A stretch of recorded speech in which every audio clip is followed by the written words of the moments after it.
Hey y'all, Mr. Stonecipher here. Just a quick summary of what's going on this week because we've already had a lot of questions about the assignment for the movie music solo. Um, First of all, I've been loving the reflections that you guys have been turning in the past couple of weeks, the videos and the memes and all that stuff. Y'all had us laughing. Me and Mr. Favela were texting back and forth like, oh my God, did you see this, kids? Oh, did you see that, student? Because some of them were just really funny and really good.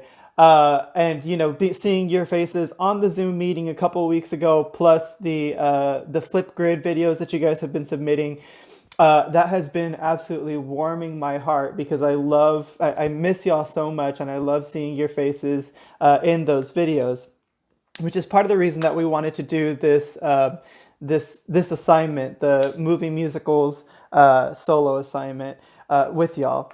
And I'm going to kind of go through some of the instructions and some of the things that might help you guys to figure out how to do this assignment correctly. And the easiest thing that you can do would be if you have two devices. This can be your phone and your Chromebook, or your phone and your mom's phone, your phone and a sibling's phone. Then you have one device to record and then one device to play your YouTube track on. Now, let's say, for example, that I wanted to sing one of my favorite songs from one of my favorite Disney movies, Coco, and I wanted to sing the song La Llorona. What I would do is I would go on that other device that is not recording. I would go look up La Llorona Coco karaoke on YouTube, search, and then usually that very first video that you guys find is going to be the best one because that's the one that has a lot of views. That's the one that a lot of people have been using. So then you would click on that, let it play through the track, sing with the track. And that would really be the easiest way. If y'all have a speaker to make the music a little bit louder, then that would be great too. If not, you shouldn't need the speaker. You could probably just use the two devices and be fine. That really is the easiest way to get this project done. Now, if you are an iPhone user, there is an app called Acapella. And on this app, you can actually record separate parts, like separate videos that you're going to combine into one video as like a grid, like, a collage style.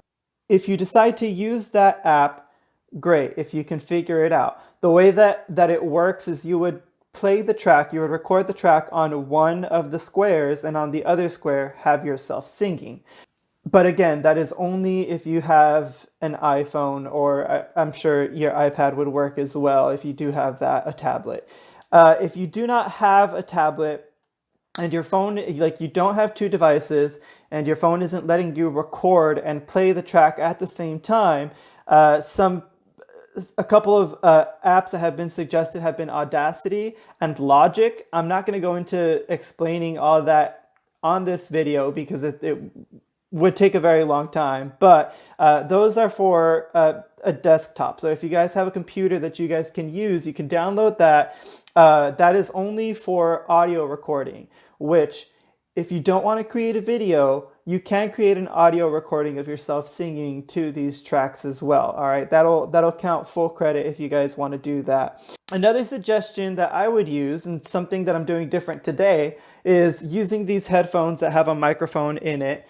That helps to cancel out some of the background noise that might be happening at your house, and it kind of just makes the audio sound a little bit better. So if you guys want to use the headphones, it has to have a microphone on it. If y'all want to use that, then that might help you as well. Other than that, just make sure that you guys get your second reflection in. That was actually due last week, but I don't know if you guys have noticed, you can still submit old assignments into Google Classroom. The due dates that we give you are so that you don't get too far behind, because you don't want to save all this stuff until the very end and then have to do all these different projects and assignments all at once, right? We're giving you guys one assignment a week to do so that you can make it manageable. The deadlines that we give you on Google Classroom are what's called a soft deadline, meaning you can still submit it, you can still turn it in, but you need to have it in, like, the hard deadline is whenever our grades are due on Skyward. So you'll notice that the assignments are being created on Skyward, but grades are not going to be input until probably the week that those grades are due. We are keeping track of grades on Google Classroom and on a separate grade book sheet that our administration can see. Skyward grades are kind of being, we're putting those in towards the end. So if you guys want to keep track of your grade, make sure that you guys are tracking it on Google Classroom. But again, you can even submit the stuff that is archived and old, but those grades have already been due into Skyward. So even if you did turn it in, it's not, we're not going to be able to put those into Skyward. So keep track of the stuff that is not archived and old, and make sure that you guys are turning your stuff in weekly. I look forward to seeing these videos. I miss y'all so much, and I miss hearing you guys sing. So this is going to be a great assignment that I'm really looking forward to. All right, see y'all.